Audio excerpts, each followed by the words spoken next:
प्रिय साथियों, bridge course कक्षा 9वीं के अंतर्गत आज हम पढ़ेंगे पूर्णांक। पूर्णांक को इंग्लिश में बोलते हैं इंटीजर। तो सबसे पहले तो हमको ये सीखना है कि पूर्णांक किसे कहते हैं। पूर्णांक को समझने के पहले ये देखते हैं कि प्राकृत संख्या क्या होती है। प्राकृत संख्या या इसको प्राकृतिक संख्या भी कहते हैं। इसी को हम बोलते हैं नेचुरल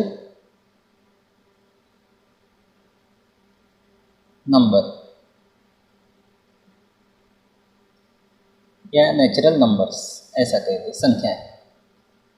तो प्राकृत संख्याएं क्या होती हैं? तो जो गिनती की संख्याएं होती है जिनको हम गिनते हैं, जैसे अगर हम गिनती की शुरुआत करें तो हम जनरली 1 से शुरुआत करते हैं, तो इसको हम बोलते हैं प्राकृत संख्याएं। मतलब ऐसी संख्याएं जो गिनी जा सकती है, जिसको गिना जा सकता है, उसको हम कहते हैं प्राकृतिक संख्याएं या प्राकृत संख्याएं या नेचुरल नंबर्स। और इसको दर्शाते हैं n के द्वारा, और इसको इस तरह से मंझले कोष्ठक में दर्शाते हैं। तो 1 से स्टार्ट करेंगे, 1 2 3 4 5 6 डॉट डॉट डॉट। तो इस तरह की जो संख्याएं होती है जो 1 से शुरू होती है और अनंत तक आती है। देखो डॉट डॉट डॉट मतलब एंड सो ऑन। ये 3 डॉट का जो मतलब है ये होता है एंड, दूसरे डॉट का मतलब है सो, और तीसरे डॉट का मतलब है ऑन। मतलब आपको यहाँ एक चीज़ और सीख लेना है कि हम जब इस तरह से संख्याओं को लिखते हैं तो ना तो आपको डैश डैश डैश डैश लगाना है और ना ही आपको 3 से ज़्यादा डॉट लगाना है। यहाँ सिर्फ 3 ही डॉट लगाना है। जब भी आप इसके आगे और दर्शाएं तो आप 3 डॉट का ही उपयोग करना है, आपको 3 से ज़्यादा डॉट का उपयोग नहीं करना है। 3 डॉट का मतलब होता है एंड सो ऑन, यानी इसके आगे और। ठीक, उसके बाद प्राकृत संख्या होगी। अब देखते पूर्ण संख्याएं।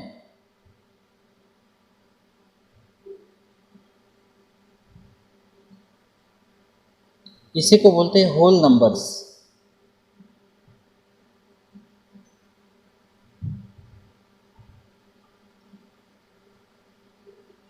अब इसको दर्शाना है हमको, तो होल नंबर्स के लिए हम W का प्रयोग करते हैं, मंझले कोष्ठक में लिखते हैं।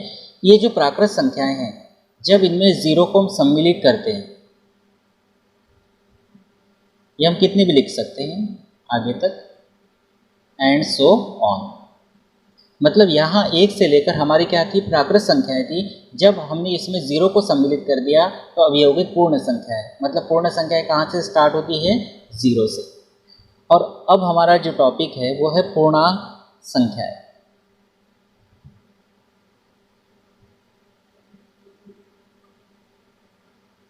जिसको हम बोलते हैं इंटीजर नंबर्स।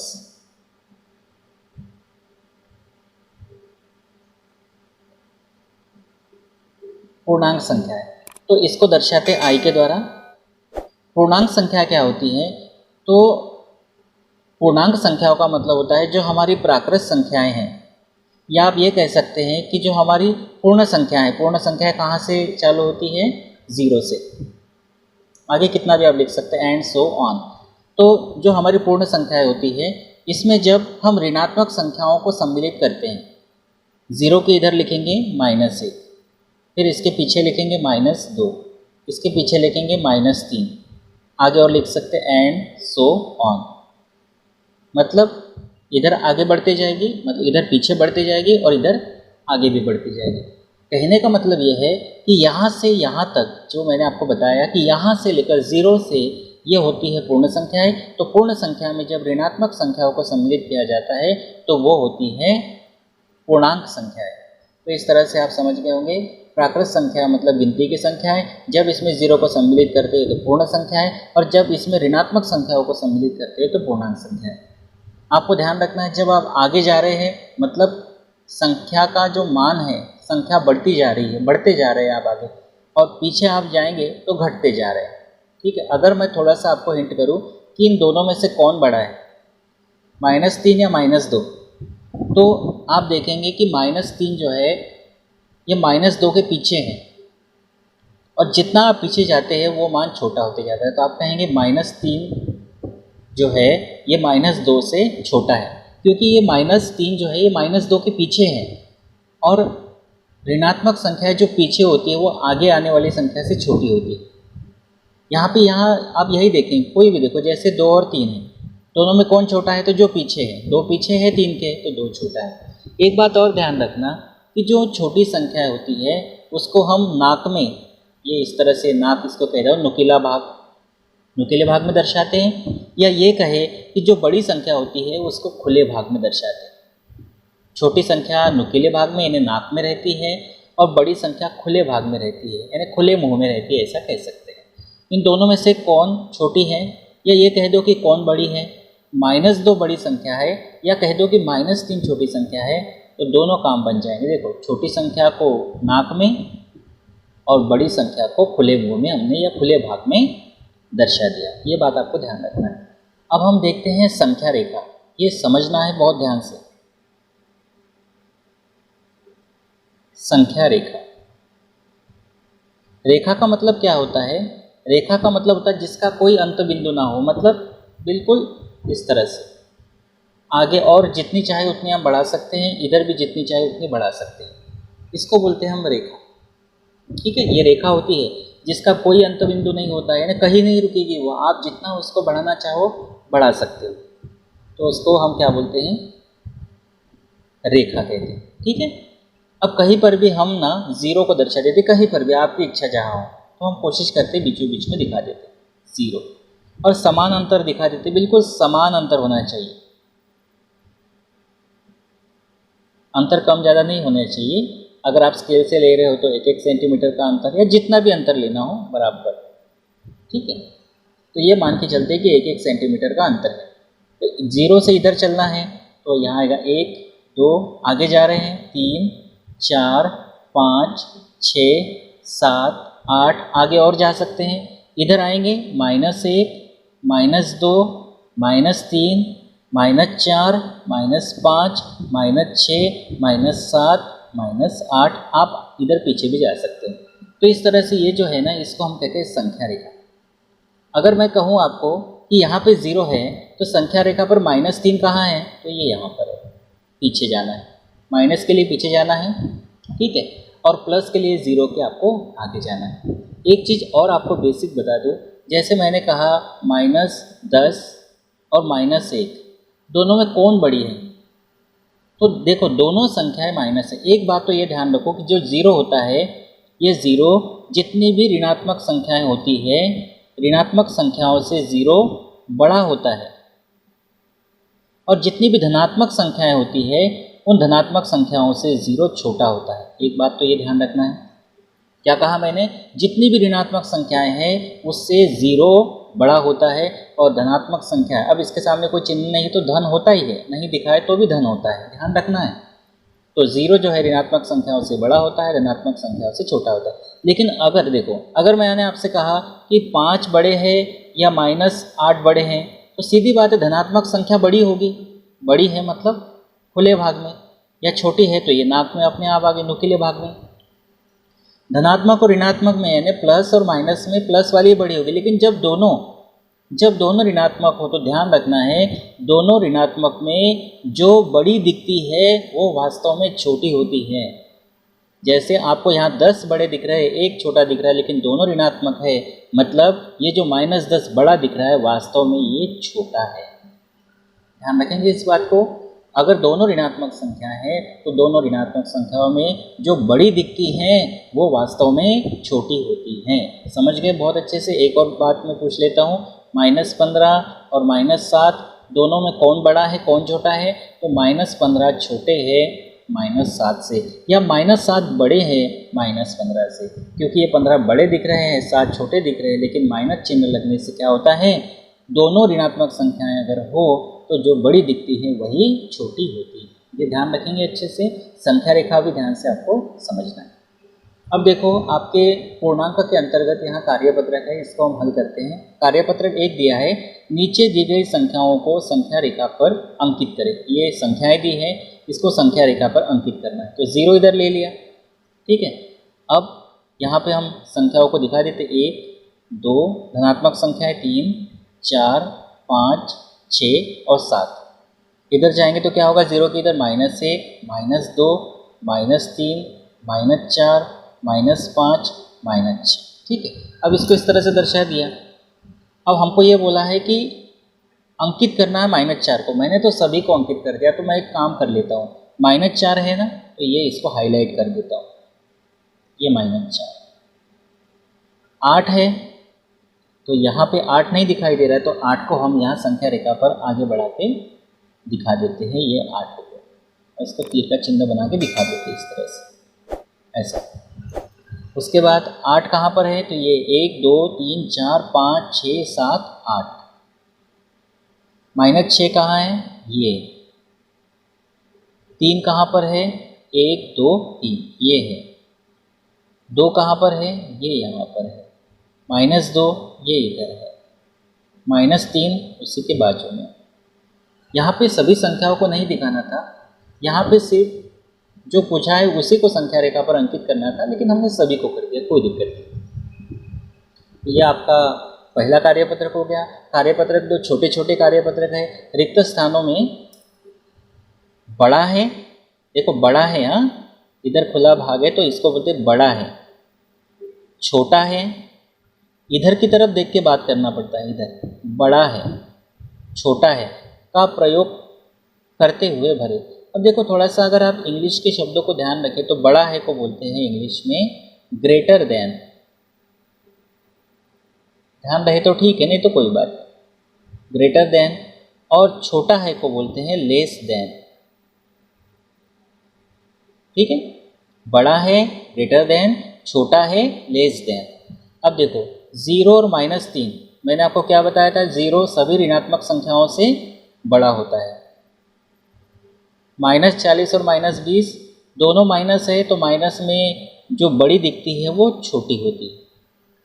-90 और 48 प्लस वाली है, धन वाली है, और ये ऋण वाली है। देखो ऋण को इंग्लिश में माइनस बोलते हैं, धन को इंग्लिश में प्लस बोलते हैं। प्लस माइनस बोलेंगे तो ज़्यादा बेहतर होगा।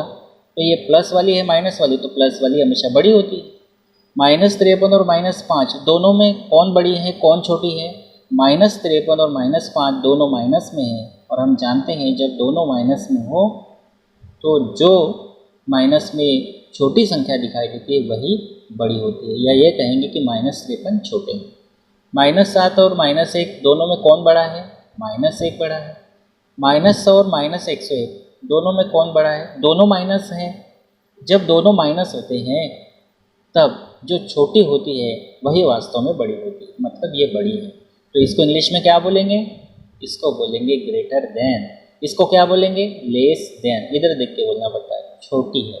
-90 छोटा है 48 से, -100 बड़ा है -101 से। तो ये कार्यपत्रक 2 हो गया। ठीक है, ये इंग्लिश वर्ड ध्यान रखेंगे आप, बड़ा है ग्रेटर देन, छोटा है लेस देन। आगे चलते हैं, कार्यपत्रक 3 है, आरोही व अवरोही क्रम दर्शाए। आरोही क्रम का मतलब होता है बढ़ता क्रम,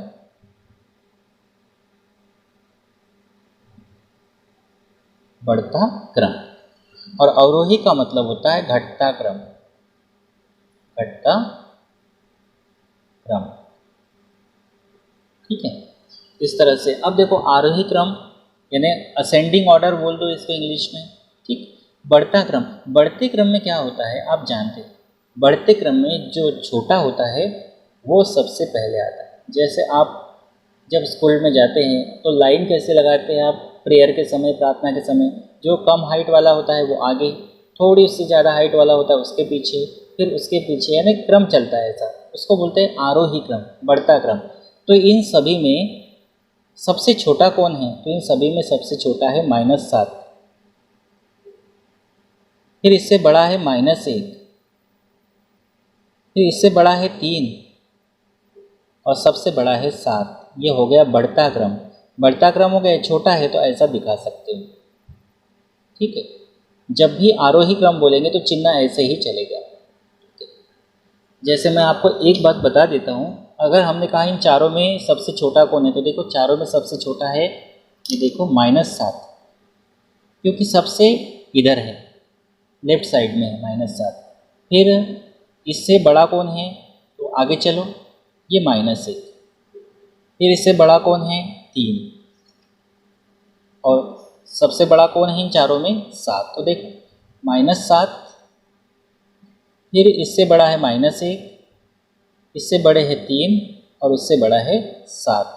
तो ये सबसे छोटा है तो less than less than less than, ऐसे समझ गए। तो आगे देखते हैं। सबसे पहले तो बढ़ते क्रम के लिए क्या करो, पहले ऋण वाली संख्याओं को देख लो। ऋण वाली संख्या ये है, ये है और ये है। इन तीनों में सबसे छोटी संख्या है -9, उससे बड़े है -7, उससे बड़ा है -3 और सबसे बड़ा है 6। ये हो गया बढ़ता क्रम। ठीक है, ध्यान रखेंगे बहुत अच्छे से। मैं बार बार आपको क्या बता रहा हूँ कि जो माइनस में संख्या होती है, जो बड़ी दिखती है, दोनों माइनस में हो तो जो माइनस में बड़ी दिखती है वही छोटी होती है। देखो दोनों में 9 बड़े दिख रहे हैं ना, -9 और -7, लेकिन एक्चुअल में 9 बड़े दिख रहे हैं लेकिन दोनों माइनस में है। तो दोनों माइनस में होने के कारण जो संख्या माइनस वाली बड़ा अंक जो दिखता है वास्तव में वो छोटी होती है। इसमें ऋण वाली कौन सी है? सिर्फ -6, तो यही सबसे छोटी होगी। और फिर माइनस वाली संख्या से बड़ा होता है 0, फिर है 8 और 2, इसमें से 0 से बड़ा 2 है और 2 से बड़ा 8 है। ये हो गया। इस तरह से बढ़ते क्रम में दर्शा दिया, आरोही क्रम में। अगला है -9, -2 और -3। इन तीनों में सबसे छोटा -9, उससे बड़ा -3, उससे बड़ा -2 और सबसे बड़ा 8। ये हो गया आपका आरोही क्रम। अगला माइनस वाली है -3 और -1। इन दोनों में छोटा कौन है? छोटा कौन है, -3 या -1? एक्चुअल में एक छोटा है लेकिन माइनस दोनों है, तो जो माइनस में बड़ी दिखती है वो छोटी होती है। तो -3 छोटा है, उससे बड़ा है -1, उससे बड़ा 1 है और सबसे बड़ा चारों में 9 है। तो ये हो गया आपका आरोही क्रम। अगला है -4 और -8। दोनों में छोटा कौन है? -8, फिर इससे बड़ा -4, उससे बड़ा 3 और सबसे बड़ा इन चारों में 7। तो ये हो गया आरोही क्रम यानी बढ़ता क्रम। अब घटता क्रम देखना है, अवरोही क्रम देखना है, डिक्रीजिंग ऑर्डर देखना है। तो अवरोही क्रम में क्या करते हैं, घटते क्रम में क्या करते हैं? घटता क्रम, घटता मतलब जो सबसे बड़ा है वो पहले। चारों में सबसे बड़ी संख्या कौन सी है? 3, उससे छोटी 2, 2 से छोटा -1 और सबसे छोटा -4। ठीक है, सबसे बड़ा है, उससे छोटा, फिर सबसे छोटा। इन चारों में सबसे बड़ा कौन है? 7, फिर 7 से छोटा कौन है? -3, -3 से छोटा -5 और सबसे छोटा है -6। ये हो गया हमारा अवरोही क्रम, घटता क्रम। इन चारों में सबसे बड़ा कौन है? अवरोही क्रम में सबसे बड़ी संख्या को पहले लेते हैं। तो सबसे बड़ा है 8, उससे छोटा है 7, उससे छोटा है 2 और इन चारों में सबसे छोटा है -2। ये हो गया आपका अवरोही क्रम, घटता क्रम। इन चारों में सबसे बड़ा कौन है? तो धनात्मक संख्या है, प्लस वाली संख्या बड़ी होती है, तो प्लस वाली ये है और ये है। 4 बड़ा है, 4 से छोटा 1 है, फिर इससे छोटा -4 है और सबसे छोटा -9 है। इस तरह से हम दर्शाएंगे इसको। अब इसमें थोड़ा आप भी कोशिश करिए। इन चारों में सबसे बड़ा कौन है? सबसे बड़े है 7, उससे छोटा 5, 5 से छोटा -3 और -3 से भी छोटा -9। आपने भी यही सोचा होगा, सबसे बड़ा है, उससे छोटा ये है, इससे छोटा ये है और इससे छोटा ये है। इनमें देखिए चारों में सबसे बड़ा कौन है? बिल्कुल सही है, 8 होगा। 8 से छोटा 2, 2 से छोटा 0 और 0 से भी छोटा -5। तो इस तरह से चिन्ह लगा देंगे। तो ये हमने देखा आरोही क्रम और अवरोही क्रम। तो इसमें 3 कार्यपत्रकों को हमने एक साथ कंप्लीट किया है। आप ये जो मैंने बनाया है इसको बहुत ध्यान से आप समझिएगा, क्योंकि समझना बहुत ज़रूरी है। क्योंकि क्या होता है, माइनस प्लस वाली संख्याएं जब होती हैं तो पहचान करने में बड़ी दिक्कत होती है कि कौन बड़ी है कौन छोटी है, घटता क्रम कैसे लिखे, बढ़ता क्रम कैसे लिखे। एक बार अगर आप संख्या रेखा का कॉन्सेप्ट समझ गए तो बहुत अच्छे से आप बड़ी संख्या, छोटी संख्या, घटता क्रम, बढ़ता क्रम जिसको हम अवरोही क्रम, आरोही क्रम कहते हैं, बहुत बढ़िया तरीके से आप समझ पाएंगे। तो उम्मीद करता हूँ आज का जो पूर्णांक का कार्यपत्रक 1, 2 और 3 है, ये बहुत अच्छे से आपने समझ लिया होगा।